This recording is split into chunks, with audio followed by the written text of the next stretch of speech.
Hi guys, my name's Seb Tudor, I'm the man on the Silver Mountain and welcome back. Now today I want to talk about a couple of things that I've talked about briefly before and kind of referenced but never gone into in depth. And that's kind of associations between people and the way that they dress, the way that they appear and things like that, and how it changes the way that we think.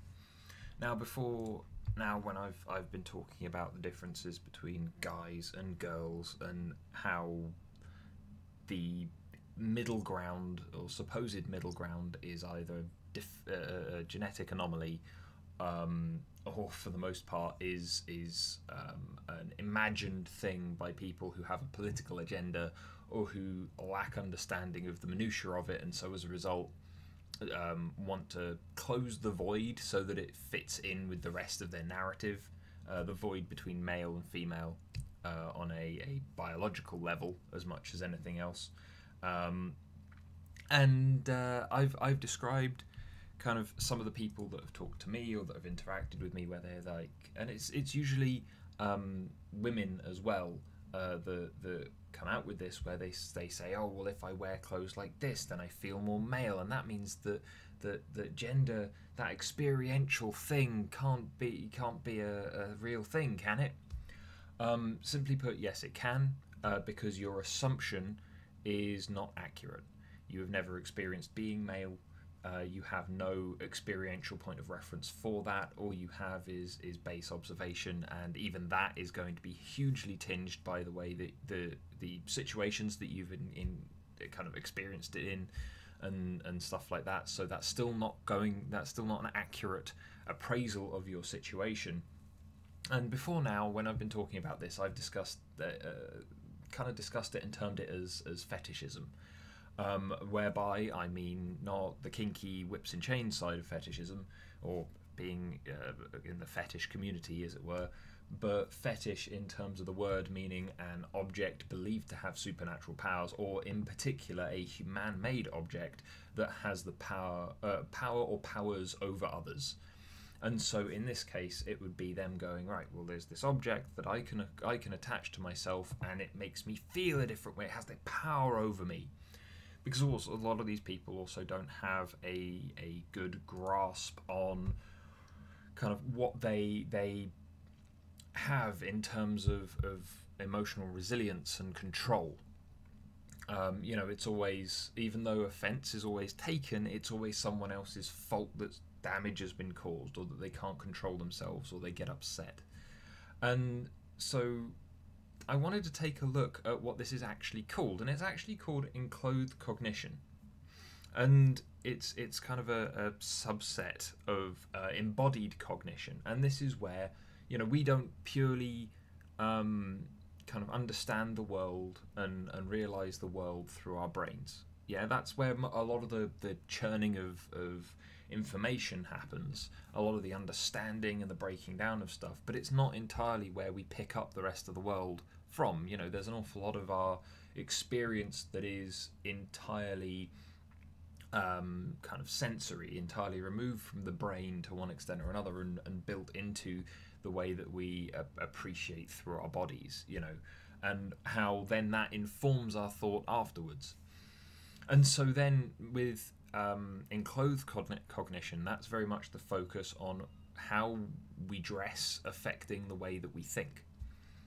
And this is something that schools take advantage of with school uniforms. If everyone is wearing the same thing, then they are all on the same level. There is that level of perception of belonging, of collectiveness, to one degree or another, and it allows for a more, in theory, general treatment of things like rules and boundaries and stuff like that, because they are a herd, they are a pack. But there's a whole load of studies that have been done into this, in particular by a group from the Kellogg School of Management, Northwestern University, a chap called Adam Galinsky, who's a professor there, who's led a whole load of studies, a load of different work on this particular area. And one of the most well-known was where they took a couple of groups of people and they went, right, this white coat, which was probably just, as far as I'm aware, was probably just a stock coat that had been picked up from wherever that just happened to be white. They told one group that they were belonging to a painter. It was a painter's kind of overall or smock, and the others that it was either a lab coat or a doctor's coat or something like that.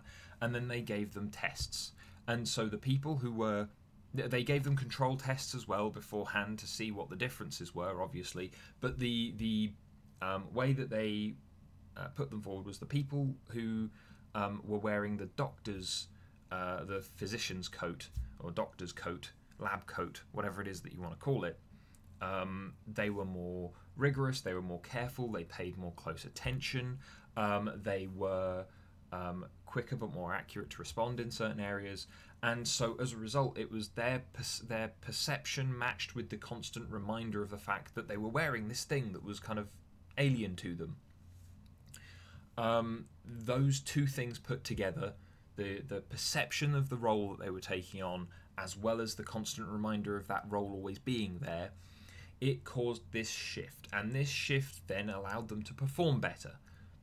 The artists, on the other hand, performed more poorly in these tests because these tests weren't creative. You know, they weren't in any way creative or anything like that. They were focused on like very objective sequences of numbers and things, from what I understand.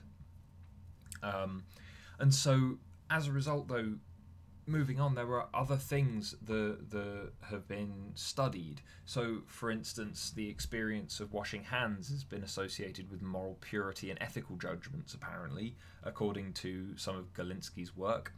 And the people, they found that people are rating others in terms of personal warmth and kind of acceptance and so on, completely differently as to whether or not they are holding a hot drink in their hands or a cold drink in their hands. Therefore, the temperature informing the associations with that person, even though that person is completely removed from that situation entirely.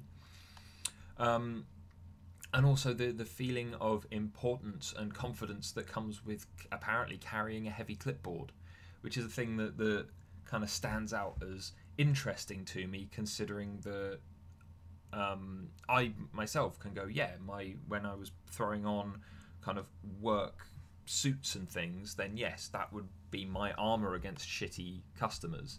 But like when I coach people, unless I'm in a business setting, I tend to dress the way that I'm dressed right now, quite casually, quite relaxed, because it was in my mind, if I'm not relaxed, I'm not going to be thinking clearly, I'm not going to be working well. If the other person isn't relaxed, then I'm not going to get the best out of them. And so if I'm leading by example, that's what I can do.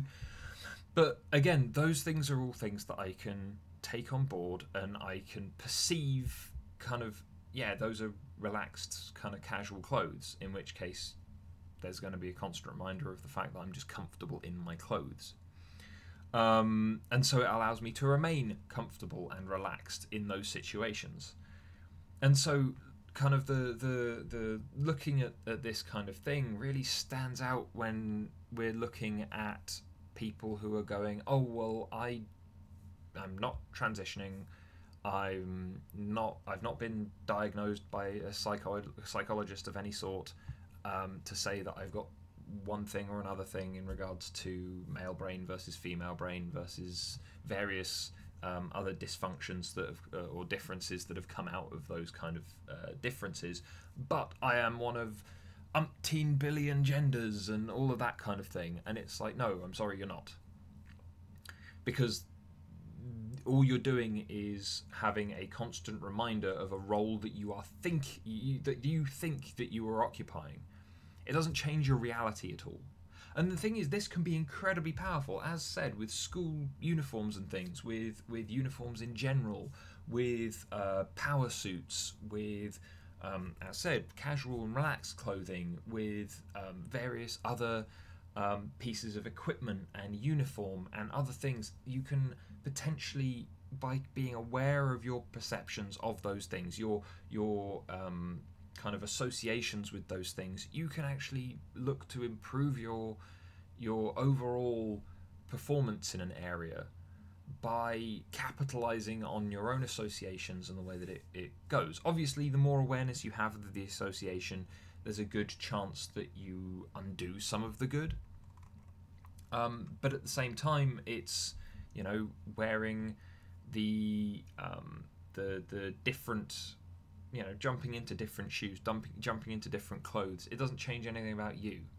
All it does is put your brain into a better state as a result of feeling and associating that feeling with that idea that you've already attached. If you had someone and you put them in armor and said, right, now you're going to go and run into battle, yeah? If they have an association with strong, sturdy armor as being a thing that will last, that will help them survive and all the rest of it, and then you send them into combat, guess what? They're probably going to be more inclined to actually follow the instruction to run into combat rather than not. This is something that we see in the military anyway. They are given equipment, they are trained in a certain way with the equipment, they are given the limitations and sold the equipment by the people training them. They are all uniform in many ways, so they're all likely to follow and reinforce each other's instructions, and then they are unleashed. And rather unsurprisingly, through decades and decades and centuries upon centuries, we've seen that. Uniformed soldiers with uniform banners, given uniform weaponry, and to one extent or another, and then sent out onto the battlefield to fight for the person giving the orders, who holds the biggest flag with the biggest kind of insignia on it that they've associated with themselves.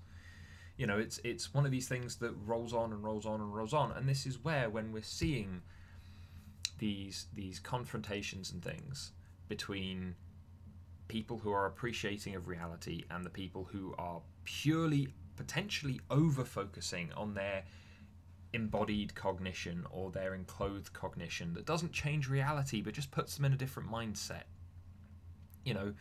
gives too much power to their associations if they let them. That's where we're seeing this kind of breakdown and arguments starting and people flying off the handle. And obviously, when you've got a wealth of information on these in regards to how basically clothes are invading your brain, they're invading your your way of operating as a result of putting the wearer of the clothes, be it you, me, whoever, into a different psychological state. And it's a case of you can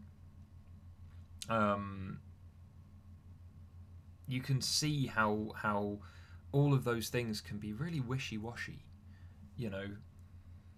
and yet what it comes down to is taking note of reality, taking note of what you're doing, who you're doing it with, how you're presenting yourself, and then what would be best applicable to this situation. As said, if I'm going into a business, chances are I'm going to be wearing kind of business attire. Maybe not to the fullest extent, maybe not all with a tie and jacket and everything all the time, but at the very least I'm going to be wearing decent trousers, decent shoes and a shirt. And so as a result, I'm going to be walking in there and I'm going to not only potentially fit in more, but I'm also going to be in a more business mindset. So when I'm dealing with business people, I'm on the same page as they are. If they have a problem, if there's more kickback, as there usually is with people who are in business who go into coaching, then I'm more prepared to deal with it because I've already prepared myself physically as much as mentally to go and be in that space with them, in that frame of mind to tackle that with them. And so, when I hear people going, oh, well, I wear this and so that means that I'm not one or the other, I'm somewhere in the middle. I'm sorry, there isn't a place in the middle. And it's that lack of awareness, that lack of appreciation of reality, but also that lack of self-awareness that is a little bit troubling to me. But again, enclothed cognition, embodied cognition are incredibly powerful tools. Think about the level of manipulation you could do. If you want to have someone think that you're warm and welcoming and opening, you give them a warm drink, and even if they don't drink it and they just hold it, their association with you is going to be warmer than if you had given them a cold drink. Or if you give them a cold drink, give them a place so that they're not holding it all the time. And so as a result, they develop this idea of you being a warmer, more positive experience for them purely because they weren't actively holding the drink all the time. When you could be potentially really quite frosty, but you've given them this warm drink and it's slanted their perceptions based on their experience. And so, you know, there are all manner of these things that play on emotions and feeling and that kind of thing that can be used to manipulate people, but due to a lack of awareness of these things, due to people being very willing to buy into this stuff, it doesn't help. So to round off, firstly, be aware of yourself, be aware of reality, and where the two meet and it's not necessarily what you're looking for or not comfortable, that's where you have to practice acceptance, because you can't change either of those two things. Your form is within reason immutable. Reality, within, to one greater extent or another, is immutable. It doesn't care about you. Neither did your body, really. It cares about your continued existence. It doesn't care about your feelings. Your feelings are there as an alarm mechanism for your body, and that's it.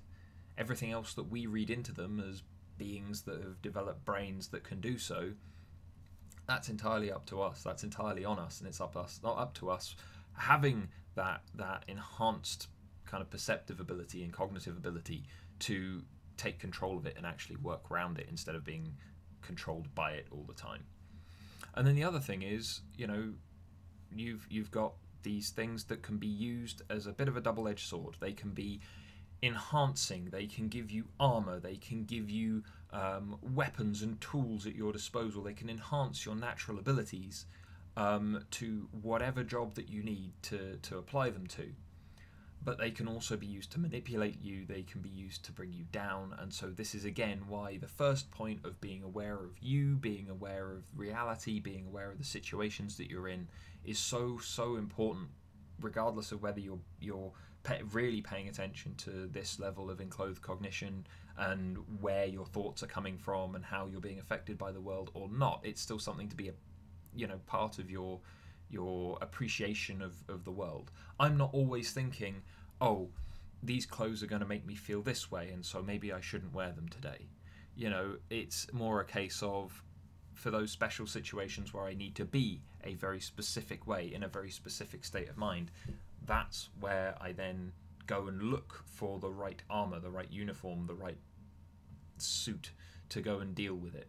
There's a reason why Batman has so many different suits for so many different occasions. He has to specialize. And so that's what we also need to do. Not to just be like Batman, but to be Batman in our own little world. And I know that that's a really weird analogy that I just went into there, but we're going with it. We're running with it. And so, that's the thing to take into account. We need to specialize on those special occasions when we need to, but otherwise, don't worry about it too much and put it out your mind. For those people that dwell on it and go, oh, but it makes me feel like this, I'm sorry, there's only a limit to which you can modify reality just by feeling and thinking something. And the way that your biology works and the way that science functions, the way that your psychology even works, is only mutable to a certain extent. And so when it comes down to it, the things that you put out there going, I should be able to claim whatever I like just because of the way that I feel, because of these clothes or this thing, your argument is as valid as someone who has lucky pants. Be those trousers or underwear, regardless of which part of the world you come from. If you have that kind of argument to put forward for why you want to identify as a certain thing, then you are literally on the same page as someone who is arguing that they have done well because they are wearing their lucky trousers, lucky pants, lucky underwear, whatever. And so maybe time to rethink those arguments a little and look into what the reality of the situation is. As said, there's a whole wealth of information from Professor Galinsky, Adam Galinsky. I would suggest Googling it because there's just a whole load of different stuff and it would take me ages to actually find it all for you. But otherwise, guys, I'd love to know what you guys think. What item of clothing do you have that makes you feel different? That, is it a lucky jacket or lucky pants, or is it something that you specifically wear? This is my interview suit because it makes me feel more confident, more happy, and you know, it's a little bit too small, a little bit starchy, and so as a result it makes me sit up straighter, and it just makes me feel like stronger, even though it's a little uncomfortable. You know, people who have been in jobs that have uniforms, you know, this is kind of for you, because those uniforms have a big impact, psychologically speaking, both on the people around you as well as you for actually wearing them, and the associations that you have and stuff like that. On leaving those jobs, on when you finish the job at the end of the day and change into just like normal clothes to relax in, you know, what changes do you see as part of your mindset? You know, what have you observed? I'd be interested. I've never worn a uniform that has really held more than just a kind of, here I am as a member of staff for this shop or this company. So for those who have a much more broadly appreciated uniform, if there are any watching, I'd be really interested to hear what your thoughts are on this kind of stuff. But anyway, guys, if you found this interesting, great. If not, then I suggest maybe looking into it, because this is a very brief summary of an awful lot of research, and there are elements of this that I bring into my coaching. As I said, kind of talking when I talk to young people about interview technique and stuff like that, actually considering what they're wearing and what they're associating with that, whether or not it adds up with their idea, their personal perception of what success looks like. Because if they look the way that they think success is supposed to look like, then when it actually comes to going into a job interview or something like that, then they are more likely to put across the idea that they themselves are successful and they should be hired. And, you know, it gives them that little bit of confidence, a little bit of perk. But otherwise, guys, thank you very much for watching, and I'll see you in the video tomorrow. Take care. Thank you very much for watching, guys. If you enjoyed this video or found it interesting, then please drop us a like, share this video, and subscribe for more. And I'll see you in the video tomorrow. Take care.